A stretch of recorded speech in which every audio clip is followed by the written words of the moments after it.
በኤክስፖርት ቢዝነስ ውስጥ ካድ ብለን ወይንም ካሽ አጌንስት ዶክመንት ብለን የምንጠራው የክፍያ መንገድ መጠቀም በንግድ ልውውጥ ወቅት የራሱ የሆነ ጠንካራ ጎኖችም ጥንቃቄ የሚሹ ሁኔታዎችም አሉ። በተለይ በቡና ኤክስፖርት ሆነ በሌሎች የንግድ ዘርፎች ካድን መጠቀም የሚመረጥባቸው ዋና ዋና ሀሳቦችን ስናይ የመጀመሪያው ከገዢው ጋር የቆየና የታመነ ግንኙነት ሲኖራችሁ ነው። ካድ በባንክ በኩል የሚፈጸም ቢሆንም እንደ ሌተር ኦፍ ክሬዲት ማለትም ልክ እንደ ኤልሲ ሙሉ በሙሉ ዋስትና አይሰጥም። ስለዚህ ገዢው ሰነዱን ተረክቦ ክፍያው እንዲፈጸም እርግጠኛ በሚሆንበት የታመነ ንግድ ግንኙነት ላይ ቢሆን ይመረጣል። ሌላኛው ገዢው ጠንካራ የፋይናንስ አቋም ሲኖረው ነው። ገዢው ድርጅት በዓለም አቀፍ ገበያ የታወቀ ስም ያለውና ሰነዶችን ባንክ እስኪደርሱ ወዲያውኑ የመክፈል አቅም ያለው መሆኑን ሲረጋገጥ ለሽያጩ ስኬት ይኖረዋል ብሎ ይታሰባል። ሌላኛው ፈጣን የክፍያ ሂደት የሚፈለግበት ጊዜ ወይንም ከኤልሲ ጋር ሲነጻጸር ካድ አነስተኛ የወረቀት ስራና ዝቅተኛ የባንክ አገልግሎት ክፍያ ባንክ ኮሚሽን ስላለው ክፍያው የሚፈጸመው ሰነዶቹ በገዢው ባንክ እንደደረሱ ስለሆነ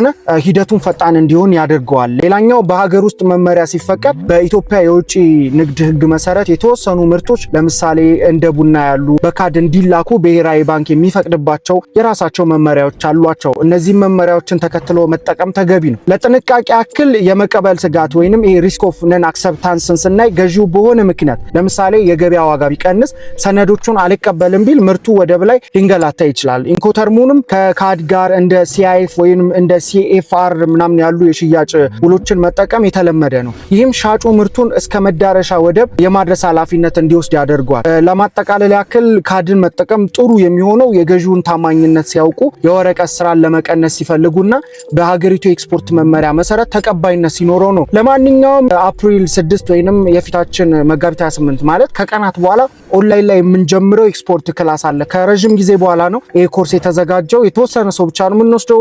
ካላችሁበት ሆናችሁ መማር ትችላላችሁ። ለ2 ሳምንት ነው። በ22 ስልክ ቁጥር ስላለ በዛ ስልክ ቁጥር ቴሌግራም ላይ ሬጂስትሬሽን ብቻ ብላችሁ ሙሉ ዲስክሪፕሽን የክላሱን ሁኔታ ይልኩላችኋል። በዛ መሰረት ሬጂስተር አድርጋችሁ እዛ ላይ ደግሞ ሰፋፊ ሀሳቦችን ኤክስፖርት ቢዝነስ ከቤዚክ እስከ አድቫንስ ድረስ ልንማርባቸው የምንችላቸውን እንማማራለን ማለት ነው። ይሄን ቪዲዮ ሼር፣ ሪፖስት፣ ኮፒ ሊንክ አድርጉት። ፍራሊንክ ቢዝነስ ሶሉሽን። ቴንክ ዩ ሶ ማች።